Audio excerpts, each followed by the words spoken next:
The technique I'm going to teach you today is awesome because you can use it in so many different situations and it's so effective. And once you can kind of see it, you know, the name of the site is Charisma Matrix because I feel like there almost is a matrix that you won't intuitively see, but once you can see these things, these ideas and techniques take place in everyday life, it's almost like you can see through the matrix and use those ideas and understandings in your favor. And what this is this is a specific body language trick that you're going to use when you're interacting with people. Typically one person can be used a little more dynamically in a group of 2 or more people, but I'm just going to talk with one person. Now, in this interaction, I want you to pretend like from your point of view, you're interacting with me, and I'm going to give you an example as such. So when you're talking to someone and we're both face to face like this, what does it give off? Who has more social status? Well, it's probably very even. We're both having shoulders squared, we're both just as attentive, we're both just as into it. Now, what if you stay like that and I kind of turn away and I'm just kind of talking to you over my shoulder? Yeah, that's interesting. Yeah, I was just there the other day, it was great. Now, who has higher social status in this interaction? If you think about it and you feel it, and you probably will, it's me. Because you're giving more attentive body language, you're orienting your entire self towards me. Now, it's even more, I guess, even easier to see when I'm like this. So say you're facing me, and I'm like this, and I'm talking. I'm not even really acknowledging you're there.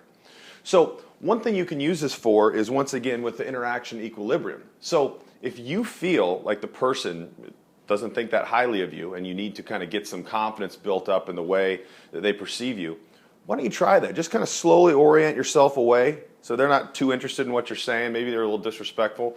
Well, they're still facing you. Just turn more and more and start talking. And you'll actually see their body language will probably orient more towards you. Their tone of voice will probably get a little more serious, a little more gravitas, because they realize, why is this guy doing this? Why is this guy not giving me the respect? Did I say something? What's going on? Did I lose his interest? Well, let's try some techniques to get it back.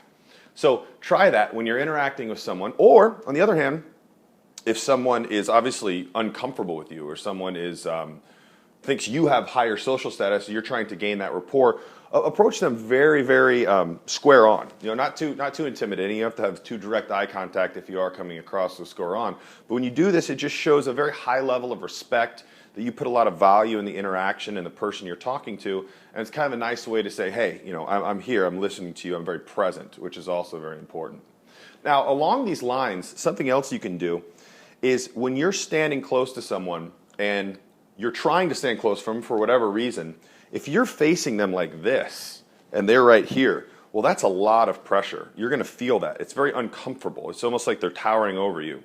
Now, you can step back, and that will alleviate some of the tension, but what if you don't want to have that distance? You still want to be close. Kind of a tip you can use is just orient yourself away.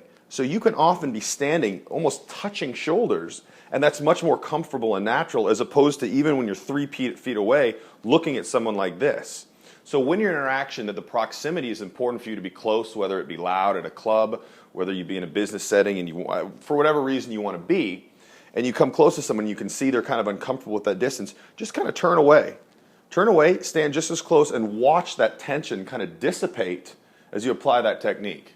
I think you're really going to like these 2 techniques. I use them every day in my life. I see very effective business professionals and leaders use these in their life.